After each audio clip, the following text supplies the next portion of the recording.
जय हिंद दोस्तों आज हम इस सेशन में पॉलिटेक्निक 2023 के लिए टॉप 80 क्वेश्चन कराने वाले हैं, जिसमें दोस्तों फिजिक्स और मैथ का क्वेश्चन होने वाला है। दोस्तों इस सेशन से आप 100 नंबर कंफर्म कर सकते हैं दोस्तों। तो दोस्तों इस सेशन को लास्ट तक जरूर देखिए। चलिए दोस्तों सेशन को स्टार्ट करते हैं। देखिए दोस्तों, आपके सेशन के पहला प्रश्न आ चुका है। इसमें बोला है दोस्तों, यदि साइन ए बराबर 1/2 तथा कास बी बराबर यानी कि कास बीटा इक्वल टू 1/2 हो तो अल्फ़ा प्लस बीटा का मान होगा। तो दोस्तों अगर अल्फ़ा और बीटा का मान याद हमें कहीं से मिल जाए तो अल्फ़ा प्लस बीटा का वैल्यू हम आराम से निकाल सकते हैं दोस्तों। तो चलिए दोस्तों, जो दिया है उससे हम अल्फ़ा और बीटा का मान निकालते हैं। तो दोस्तों आपको पता होना चाहिए साइन अल्फ़ा इक्वल टू क्या दिया है, 1/2 दिया है। दोस्तों आपको ये भी पता होना चाहिए साइन अल्फ़ा इक्वल टू क्या हो जाएगा। हम 1/2 को दोस्तों क्या लिख सकते हैं, जैसा कि आपको पता है दोस्तों साइन 30 अंश का मान क्या होता है, 1/2 दोस्तों। तो दोस्तों साइन साइन कट जाएगा तो हमें अल्फ़ा का वैल्यू यहाँ से निकल जाएगा। तो अल्फ़ा का वैल्यू दोस्तों हमारा क्या हो जाएगा, 30 हो जाएगा। ठीक है दोस्तों। उसके बाद दोस्तों कास बीटा से निकाल देते हैं। तो कास बीटा से दोस्तों निकालेंगे, यहाँ पे देखिए कास बीटा इक्वल टू दिया है, कास बीटा इक्वल टू आपको दिया है 1/2। दोस्तों अब आपको पता होगा कास बीटा इक्वल टू कास कितने अंश का मान 1/2 होगा दोस्तों। तो कास हमें पता है दोस्तों, कास 60 अंश का मान दोस्तों 1/2 होता है दोस्तों। कास से कास काट देंगे तो बीटा का वैल्यू आ जाएगा, बीटा का वैल्यू क्या हो जाएगा 60 अंश आ जाएगा दोस्तों। उसके बाद दोस्तों अब हमें अल्फ़ा यहाँ पर और बीटा का वैल्यू निकल गया है। तो दोस्तों जब अल्फ़ा और बीटा का वैल्यू जब निकल गया तो हम अल्फ़ा प्लस बीटा का वैल्यू आराम से हम निकाल सकते हैं दोस्तों। तो अल्फ़ा प्लस बीटा का वैल्यू दोस्तों क्या हो जाएगा, हमें यहाँ सॉल्व करते हैं। अल्फ़ा प्लस बीटा का वैल्यू पूछ रहे हैं, तो अल्फ़ा का वैल्यू दोस्तों निकाले हैं 30 और बीटा का वैल्यू निकाले हैं 60। तो दोनों को जोड़ देंगे तो दोस्तों क्या हो जाएगा, 90 अंश हो जाएगा। तो दोस्तों उम्मीद करते हैं कि आपको अल्फ़ा प्लस बीटा का वैल्यू निकल गया। तो दोस्तों अल्फ़ा प्लस बीटा का वैल्यू 90 आ गया। तो ऑप्शन देख लेते हैं, ऑप्शन कौन सा करेक्ट है दोस्तों। ऑप्शन क्या हो जाएगा, option D is correct answer हो जाएगा दोस्तों। तो दोस्तों उम्मीद करते हैं कि आपको ये प्रश्न बहुत अच्छे से समझ में आ गया होगा दोस्तों। तो दोस्तों अब चलते हैं अपने अगले प्रश्न की ओर दोस्तों। देखिए दोस्त, अगला प्रश्न आ चुका है। इसमें बोला है दोस्तों 14 सेंटीमीटर व्यास वाले वृत्त की परिधि होगी। तो दोस्तों चलिए इसको सॉल्व कर लेते हैं। तो आपको व्यास दिया, डायमीटर इक्वल टू दिया है 14 सेंटीमीटर। तो यहाँ से रेडियस निकाल लेंगे। तो दोस्तों रेडियस आपको पता है डायमीटर का हाफ होता है। तो दोस्तों यहाँ से रेडियस निकल जाएगा 7। आपसे पूछ रहा है वृत्त की परिधि। तो दोस्तों आपको पता होना चाहिए वृत्त की परिधि क्या होता है। वृत्त की परिधि का फॉर्मूला दोस्तों 2πr होता है। तो दोस्तों इसे निकालें 2 पाई का वैल्यू दोस्तों होता है 22/7 और आर का वैल्यू निकाले हैं दोस्तों यहाँ पर 7 है। 7 कट जाएगा। उसके बाद 22 दूनी दोस्तों क्या हो जाएगा, यहाँ से 22 दूनी क्या हो जाएगा, 22 दूनी 44 सेंटीमीटर। ठीक है दोस्तों, जो भी आपको देगा उसको कर लेंगे, सेंटीमीटर रहेगा। तो दोस्तों ऑप्शन देख लेते हैं। ऑप्शन आपको मिल जाएगा दोस्तों, ऑप्शन यहाँ पर दोस्तों मिल रहा है। ऑप्शन देखिए यहाँ पर ऑप्शन आपको 4 दिया है, 44 सेंटीमीटर, 22 सेंटीमीटर, 44 डेकामीटर, 22 डेकामीटर। तो दोस्तों सेंटीमीटर में है तो सेंटीमीटर निकाल लेंगे ना। तो option A is correct answer हो जाएगा दोस्तों। तो अगला प्रश्न देखिए दोस्तों, आपकी स्क्रीन पर अगला प्रश्न आ गया। इसमें दोस्तों बोला है 6 सेंटीमीटर लंबाई, 4 सेंटीमीटर चौड़ाई तथा 2 सेंटीमीटर ऊंचाई वाले घनाभ के आकार के डिब्बे का कुल पृष्ठीय क्षेत्रफल होगा। तो दोस्तों चलिए इसको सॉल्व कर लेते हैं। आपको दिया है लंबाई यानी कि एल का वैल्यू दिया हुआ है 6 सेंटीमीटर और आपको दोस्तों दिया है चौड़ाई यानी कि बी का वैल्यू दिया है 4 सेंटीमीटर और हाइट का वैल्यू दिया है दोस्तों 2 सेंटीमीटर। दोस्तों उसके बाद से आपको पूछ रहा है घनाभ के आकार के डिब्बे का कुल पृष्ठीय क्षेत्रफल। दोस्तों घनाभ के आकार के तो इसी तरह बनेगा। ठीक है, इसको देख लीजिए, यही तो हमारा घनाभ है। इसका बोला है कुल पृष्ठीय क्षेत्रफल। तो दोस्तों कुल पृष्ठीय क्षेत्रफल का फार्मूला होता है, इसको लिख रहे हैं, उसको याद करिए। उसके बाद से इसको हम अप्लाई करते हैं। तो दोस्तों कुल पृष्ठीय क्षेत्रफल का फार्मूला होता है 2LB + BH + HL। दोस्तों ये फार्मूला होता है। अब इसी फार्मूला में दोस्तों इस हम तीनों वैल्यू रख देते हैं दोस्तों इसको। तो चलिए दोस्तों एल का वैल्यू आप निकालें क्या, यहाँ थोड़ा छोटा करते हैं स्क्रीन, उसके बाद देखिए ध्यान से। ठीक है दोस्तों, 2 होता है, एल का वैल्यू निकालें 6 दिया हुआ है और बी का वैल्यू दिया है 4 प्लस फिर से यहाँ पर रखेंगे 4 और एच का वैल्यू दोस्तों 2 है प्लस एच का वैल्यू यहाँ पर फिर से 2 और एल का वैल्यू दोस्तों 6 है। अब दोस्तों इसको सॉल्व कर लेंगे, जो आएगा वही हमारा आंसर हो जाएगा। तो चलिए इसको सॉल्व कर लेते हैं। तो क्या हो जाएगा दोस्तों 2 या दोस्तों 6 चौको 24 प्लस 4 दूनी 8 प्लस 6 दूनी 12। ठीक है दोस्तों, उसके बाद से क्या हो जाएगा हमारा, यहाँ से कर लीजिए 2, यहाँ पे 24 और दोस्तों यहाँ देखिए 12 8 20 और 24 दोनों दोस्तों क्या हो जाएगा हमारा 44 और 44 गुणा जब कर लेंगे 2 में तो दोस्तों हमारा हो जाएगा 88 कुल पृष्ठीय क्षेत्रफल बोल रहा है तो क्षेत्रफल आपको पता होना चाहिए दोस्तों क्या होता है, जो यूनिट होगा उसका स्क्वायर करेंगे। यूनिट क्या है सेंटीमीटर, तो सेंटीमीटर का दोस्तों क्या हो जाएगा यहाँ पर स्क्वायर हो जाएगा। ठीक है दोस्तों, तो ऑप्शन देखते रहते हैं 88 दिया कि नहीं। तो दोस्तों ऑप्शन आपको मिल रहा होगा, option A is correct answer होगा दोस्तों। देख लीजिए ऑप्शन में 88 दिया है। ठीक है, उसके बाद दोस्तों अगला प्रश्न देखते हैं। देखिए दोस्तों आपकी स्क्रीन पर अगला प्रश्न आ गया, यह फिजिक्स का है। इसमें दोस्तों बोला है प्रकाश की गति है, प्रकाश की गति कितनी है 9 × 10 और 10 के पावर 2 मीटर पर सेकेंड, इतना ही है। तो दोस्तों इसका राइट आंसर 3 × 10 8 मीटर पर सेकेंड होता है। ठीक है दोस्तों, उसके बाद से अगला प्रश्न देखते हैं दोस्तों। अगला प्रश्न आपको उसमें बोला है दोस्तों, यदि साइन 3a बराबर काश ए माइनस 26 जहाँ 3a एक न्यून कोण है तो थीटा का मान। दोस्तों न्यून कोण क्या होता है दोस्तों, 90 अंश से छोटे मान को हम बोलते हो न्यून कोण दोस्तों। तो दोस्तों इसको सॉल्व करेंगे तो 90 से कम आना चाहिए, जबकि इसमें सभी ऑप्शन 90 से कम दिया ही है। तो चलिए सॉल्व कर लेते हैं। इसको दिया है दोस्तों यहाँ पर साइन 3a बराबर दिया है यहाँ पर थोड़ा साइज बढ़ गया लग रहा है। ठीक है, देखिए साइन 3a बराबर क्या दिया है, कॉस दिया है a माइनस 26। ठीक है दोस्तों, तो इसको सॉल्व कर लेते हैं। जब इसको सॉल्व करेंगे तो दोस्तों क्या आ जाएगा साइन, देखिए दोस्तों आप इसको क्या लिख सकते हैं, साइन 3 क्या लिख सकते हैं, आप लिख सकते हैं कॉस 90 माइनस 3a लिख सकते हैं, क्योंकि 90 माइनस थीटा का साइन थीटा, तो काश 90 माइनस थीटा, तो काश 90 माइनस थीटा का हो जाएगा साइन थीटा, तो साइन 3 हो जाएगा। ठीक है, इक्वल टू। ठीक है दोस्तों, इसको सॉल्व कर लें। इसको आपको दिया है कॉस ए माइनस 26। दोस्तों यहाँ काश से काश कट जाएगा तो बचा क्या, जो बच रहा है इसको लिखिए, बच रहा है 90 माइनस 3a बराबर a माइनस 26। अब दोस्तों इसको सॉल्व कर लिए, ए का वैल्यू निकाल लीजिए, यानी कि ये तो हमारा क्या है थीटा ही तो है, तो एक वैल्यू निकालते हैं। तो चलिए एक वैल्यू क्या हो जाएगा, यहाँ से 90, ये 26 इधर आएगा तो प्लस का 26 हो जाएगा, अब बराबर ये है, ये माइनस 3 इधर आएगा तो दोस्तों 3a प्लस का हो जाएगा। इसको जोड़ेंगे तो क्या हो जाएगा, इसको जोड़ेंगे तो दोस्तों हमारा हो जाएगा 9 2 11, यानी कि 116 बराबर 4a। अब इसका भाग कर लीजिए तो ए बराबर क्या हो जाएगा दोस्तों, ए बराबर हो जाएगा हमारा 116 बट्टे में 4। इसको काट देंगे तो कितना बार 4 दूनी 8 और 4 9 36, यानी कि 29 अंश दोस्तों। तो इसका राइट आंसर क्या हो जाएगा 29 अंश। ठीक है, तो ऑप्शन देख लेते हैं, ऑप्शन कहाँ 29 अंश दिया है कि नहीं। तो दोस्तों आपको ऑप्शन ए करेक्ट आंसर मिल जाएगा 29 अंश। ठीक है दोस्तों, अब अपना अगला प्रश्न देखते हैं। एक बार क्वेश्चन को एक बार थोड़ा जूम कर देते हैं, एक बार ध्यान से देख लीजिए।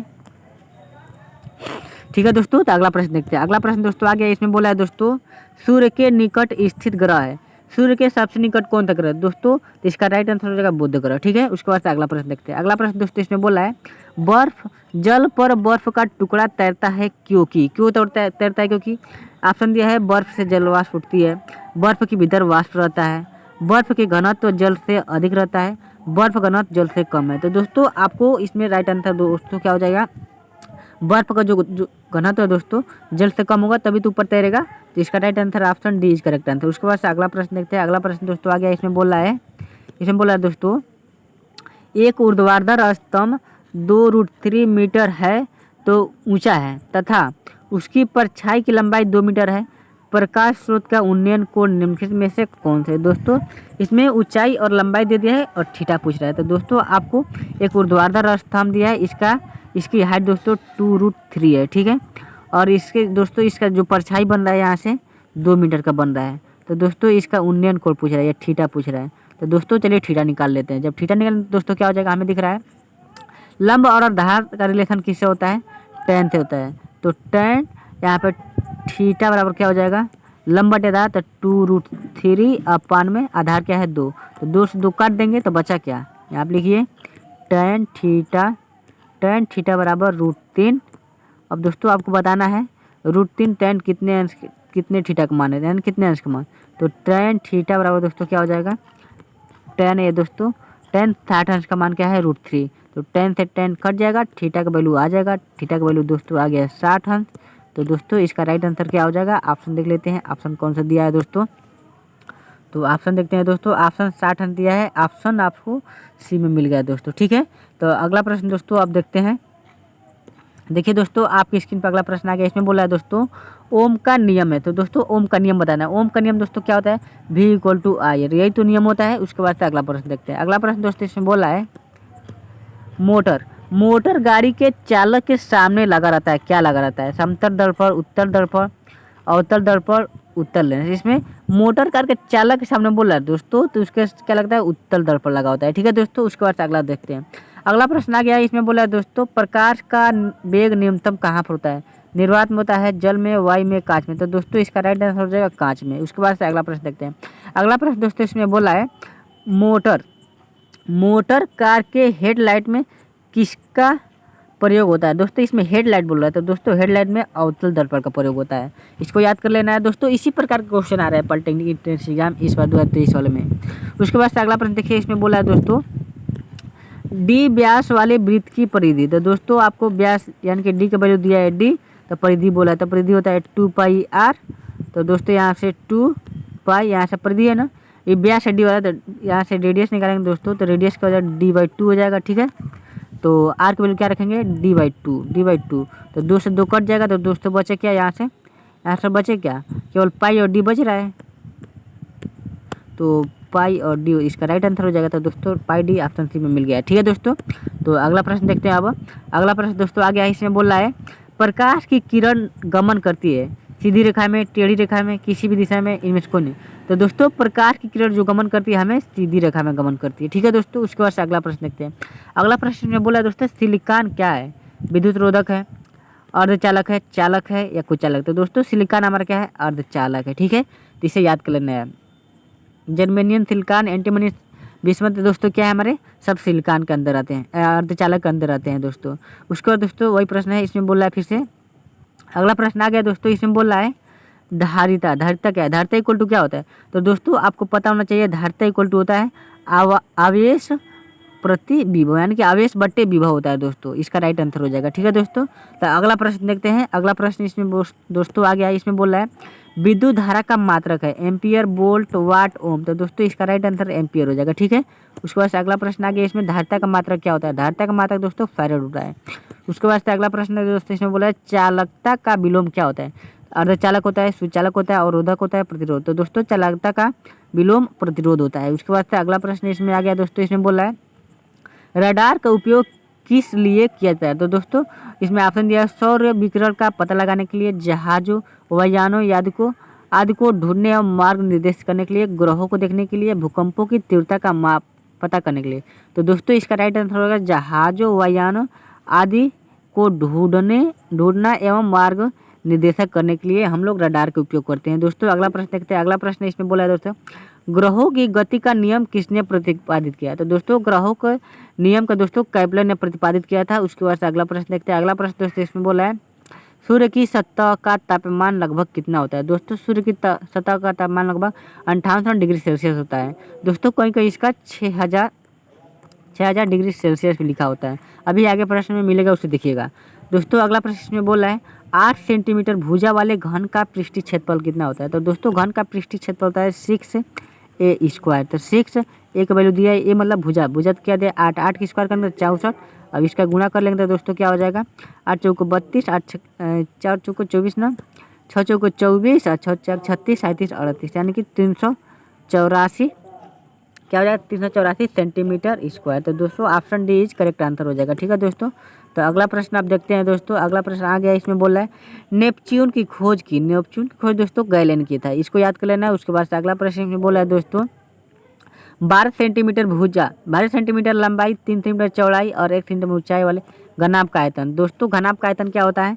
L into B into H. दोस्तों अब इसी में पुटअप कर लेंगे। तो लंबाई दिया है दोस्तों 12, ठीक है, हाइट दिया है दोस्तों यहाँ पर, यानी कि चौड़ाई दिया है 3 और ऊंचाई दिया है 1। तो 12 36, यानी कि दोस्तों आयतन क्या 36 सेंटीमीटर क्यूब हो जाएगा दोस्तों। ठीक है, तो इसका राइट आंसर क्या हो जाएगा? ऑप्शन आपको ए मिल जाएगा। क्यूब करना है दोस्तों, क्योंकि आयतन पूछ रहा है।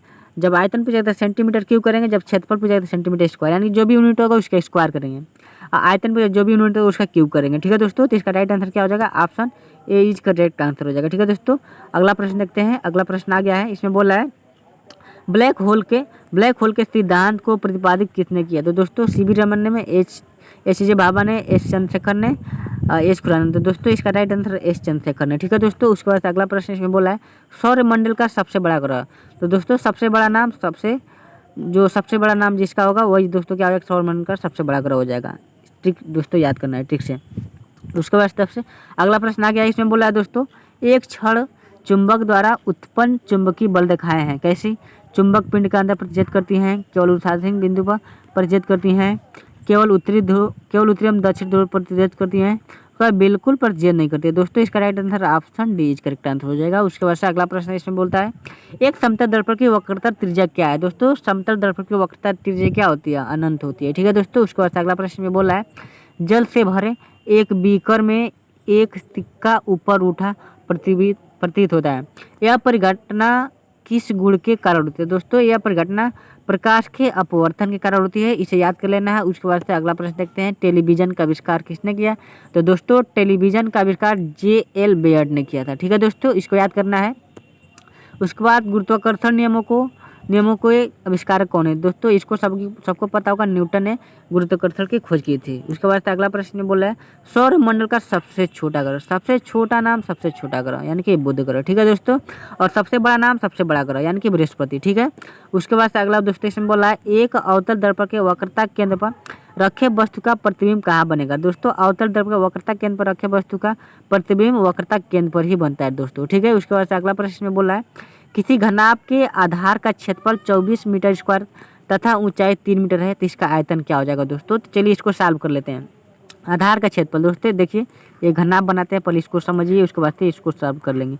यानी कि दोस्तों इसमें इसका आधार का क्षेत्रफल बोला है, यानी केवल आपको इस हिस्सा का दोस्तों आपको क्या दिया है? वैल्यू दे दिया, यानी कि आधार यानी कि लंबाई गुणे चौड़ाई का दोस्तों वैल्यू यहाँ पर दे दिया। लंबाई यानी कि L/B का वैल्यू दे दिया है, कितना दिया है? 24 सेंटीमीटर यानी कि मीटर स्क्वायर दे दिया है। ठीक है दोस्तों। उसके बाद इसका हाइट दे दिया है, हाइट कितना दिया है?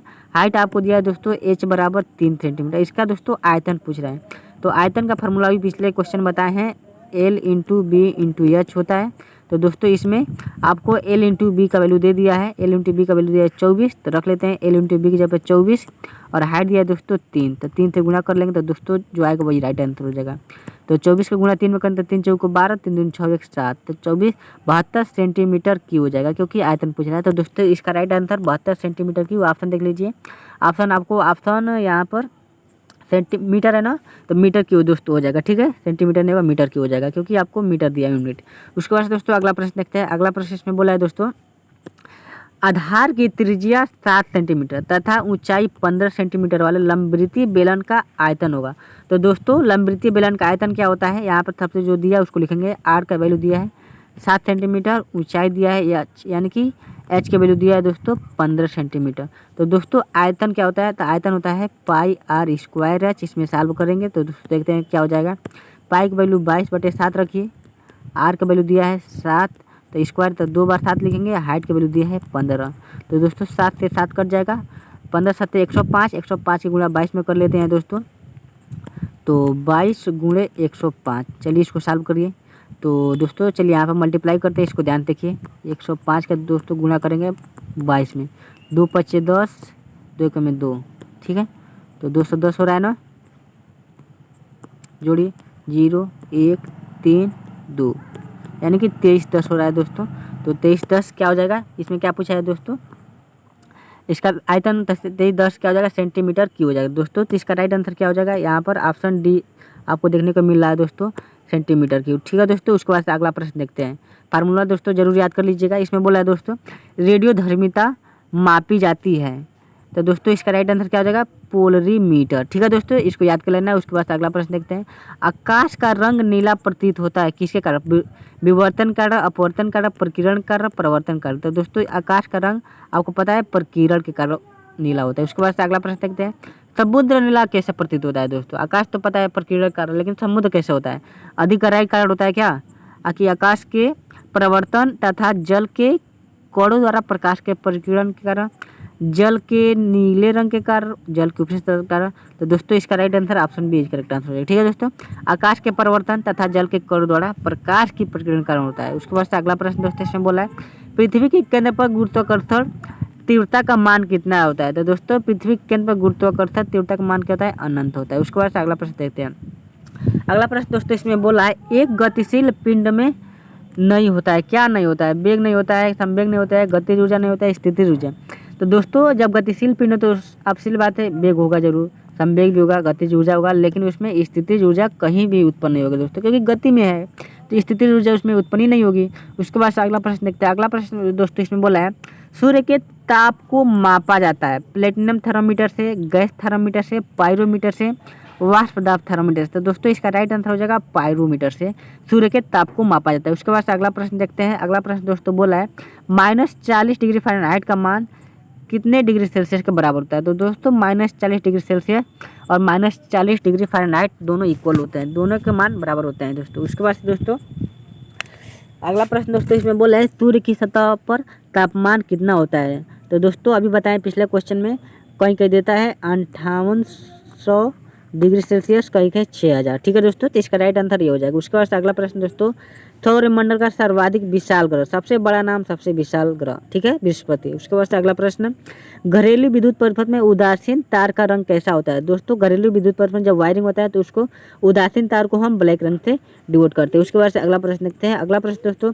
चुंबकीय फ्लक्स का मात्रक होता है दोस्तों वेबर, ठीक है, इसको याद करना है। उसके बाद अगला प्रश्न देखिए किसी कुंडली का प्रतिरोध ज्ञात करने के लिए सूत्र होता है। तो दोस्तों कुंडली का प्रतिरोध ज्ञात करने के लिए दोस्तों R = V/I होता है, ठीक है दोस्तों। उसके बाद अगला प्रश्न दोस्तों कार्बन क्या है, धातु है, धातु है, धातु है, इनमें से कौन है। दोस्तों कार्बन हमारा अधातु है, ठीक है, इसको याद कर लेना है। उसके बाद अगला प्रश्न दोस्तों में बोला है तांबा और जिंक के मिश्र धातु के क्या बोलते हैं, पीतल बोलते हैं, ठीक है। उसके बाद अगला प्रश्न दोस्तों इसमें बोला है निम्नलिखित में से कौन सबसे अधिक क्रियाशील धातु है।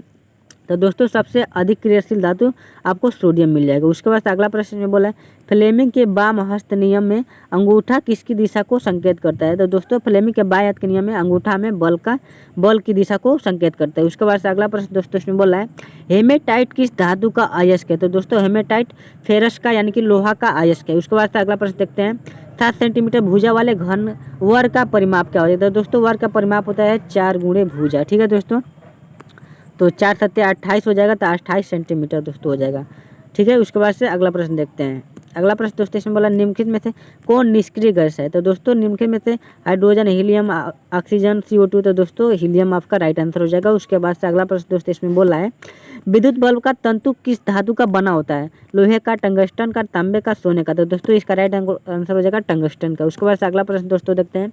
अगला प्रश्न दोस्तों इसमें बोला है शुद्ध सोना को व्यक्त किया जाता है 22 कैरेट से, 24 कैरेट से, 20 कैरेट से, 12 कैरेट। तो दोस्तों इसका राइट आंसर क्या हो जाएगा 24 कैरेट हमारा क्या होता है शुद्ध सोना माना जाता है। उसके बाद से दोस्तों अगला प्रश्न दोस्तों बोल रहा है निम्नलिखित में कौन विद्युत का सुचालक है। सुचालक मतलब जिसमें विद्युत धारा प्रवाहित की जा सके। तो सल्फर, प्लास्टिक, आयोडीन, ग्रेफाइट। तो दोस्तों इसका राइट आंसर हो जाएगा ग्रेफाइट। उसके बाद अगला प्रश्न देखते हैं। अगला प्रश्न दोस्तों इसमें बोल रहा है स्टेनलेस स्टील मिश्र धातु है लोहे का, तांबा का, एल्यूमिनियम का, टीन का। तो दोस्तों इसका राइट आंसर हो जाएगा लोहे का। उसके बाद दोस्तों अगला प्रश्न इसमें बोला है अब तक कितने तत्वों का पता लग चुका है। तो दोस्तों 118 का, 114 का, 104 का, 116 का। तो दोस्तों अभी तक हम लोग 118 तत्वों का पता लगा चुके हैं। उसके बाद अगला प्रश्न देखते हैं। अगला प्रश्न दोस्तों इसमें बोला निम्नलिखित में से सर्वाधिक विद्युत ऋणात्मक तत्व कौन है। तो दोस्तों फ्लोरीन। सबसे कम दोस्तों क्या हो जाएगा, इसको देख लेने फ्लोरीन, क्लोरीन, ब्रोमीन, आयोडीन। तो आयोडीन दोस्तों हो जाएगा। ऊपर से जैसे घटेंगे दोस्तों, ऊपर से नीचे की ओर आते हैं तो विद्युत ऋणात्मकता दोस्तों क्या होता है घटता जाता है। तो सबसे क्रियाशील धातु हो जाएगा विद्युत ऋणात्मकता सबसे अधिक फ्लोरीन का, उसके बाद से क्लोरीन का, उसके बाद ब्रोमीन का, उसके बाद से आयोडीन का दोस्तों होता है। उसके बाद से दोस्तों अगला प्रश्न देखते हैं। अगला प्रश्न दोस्तों इसमें बोल रहा है निम्नलिखित में से कौन सा बोझा चुना का सूत्र है, CaO, CaOH = CaCO3 तो दोस्तों इसका राइट आंसर हो जाएगा कैल्शियम ऑक्साइड यानी कि CaOH। उसके बाद से अगला प्रश्न दोस्तों बोल रहा है अगला प्रश्न दोस्तों बोल रहा है आधुनिक आवर्त नियम के अनुसार तत्वों का गुणधर्म क्या है। परमाणु द्रव्यमान का आवर्त फलन है, परमाणु संख्या का आवर्त फलन, परमाणु साइज का आवर्त फलन, परमाणु आयतन का आवर्त फलन। तो दोस्तों इसका राइट आंसर हो जाएगा परमाणु संख्या का आवर्त फलन। उसके बाद से दोस्तों अगला प्रश्न बोल रहा है दूध से दही बनना कैसा परिवर्तन है, भौतिक परिवर्तन है, रासायनिक परिवर्तन है, दोनों परिवर्तन है, इनमें से कोई नहीं। तो दोस्तों दूध से रासायनिक परिवर्तन क्या हो जाएगा, रासायनिक परिवर्तन हो जाएगा। उसके बाद अगला प्रश्न देखते हैं। अगला प्रश्न दोस्तों इसमें बोल रहा है आलू चिप्स में थैली में कौन सी गैस भरी जाती है, ऑक्सीजन, नाइट्रोजन, हीलियम, मीथेन। तो दोस्तों हमें पता होना चाहिए निष्क्रिय गैस भरी जाती है यानी कि हीलियम को। अगर आलू के चिप्स वाले भर देंगे, उसमें कोई प्रक्रिया नहीं है, यानी कि क्रिया जब नहीं करेगा तो दोस्तों वो हमारा ख़राब नहीं होगा, इसलिए हम लोग हीलियम गैस को भरा जाता है। ठीक है दोस्तों, उसके बाद से अगला प्रश्न देखते हैं। अगला प्रश्न दोस्तों इसमें बोल रहा है लोहे पर जंग लगने की क्रिया को क्या कहते हैं? संक्षारण, विकृत, गंधिता, विस्थापन, इमिस्कोइन। तो दोस्तों लोहे पर जंग लगने की क्रिया को हम लोग संक्षारण बोलते हैं। उसके बाद से अगला प्रश्न देखते हैं। अगला प्रश्न दोस्तों इसमें बोला है साबुन बनाने में शामिल प्रक्रिया है सैपोनिफिकेशन, हाइड्रोलिसिस, वाष्पीकरण, बहुलीकरण। तो दोस्तों साबुन बनाने के लिए प्रक्रिया क्या है? सैपोनिफिकेशन होता है। उसके बाद अगला प्रश्न दोस्तों देखते हैं। अगला प्रश्न दोस्तों इसमें बोला है त्रिज्या तथा यच ऊंचाई, त्रिज्या आर त्रिज्या लो जो दोस्तों आर त्रिज्या तथा इसमें क्या बोला है आर त्रिज्या लिख लीजिए दोस्तों। आर त्रिज्या तथा यच ऊंचाई वाला लंबवृत्तीय बेलन का आयतन क्या होता है दोस्तों? तो दोस्तों लंबवृत्तीय बेलन का आयतन क्या होता है? 2πr/h। इसको याद कर लेना, यानी कि दोस्तों 2πr/h नहीं πr² होता है दोस्तों। ठीक है, इसको याद कर लेना है। उसके बाद से अगला प्रश्न देखते हैं। अगला प्रश्न दोस्तों इसमें बोला है घनाभ का आयतन का सूत्र होता है। तो दोस्तों अभी बताए हैं दोस्तों, यहाँ पे एक फिगर ड्रा किए थे अभी हम, इस तरह घनाभ बनाए थे। ठीक है दोस्तों, ये घनाभ है। तो घनाभ का आयतन क्या होता है? यानी कि आधार का क्षेत्रफल में दोस्तों अगर हम हाइट से मल्टीप्लाई कर लेंगे तो दोस्तों घनाभ का आयतन आता है। ठीक है दोस्तों, तो आधार का क्षेत्रफल में हम क्या कर लेंगे? लंबाई का नहीं, ऊंचाई का मल्टीप्लाई कर लेंगे दोस्तों, तो हमारा आधार घनाभ का आयतन आ जाएगा। ठीक है दोस्तों, इसको याद कर लेना है। उसके बाद से अगला प्रश्न इसमें बोल रहा है डी व्यास वाले वृत्त की परिधि क्या हो जाएगा? यानी कि डी दिया है, व्यास दोस्तों डी है, तो रेडियस क्या हो जाएगा? d/2। तो परिधि बोला है दोस्तों, परिधि का फॉर्मूला भी बताए हैं, 2πr होता है। तो 2π का रख दीजिए उस तरह, r का वैल्यू क्या निकालना है? d/2। तो 2 से 2 खत्म, πd। ठीक है, अभी पिछले क्वेश्चन में यही क्वेश्चन बताए थे, एक बार और देख लीजिए, कोई बात नहीं। उसके बाद से ये भी हो गया है। इसमें बोला है दोस्तों घन का आयतन का ज्ञात करने का सूत्र क्या होता है?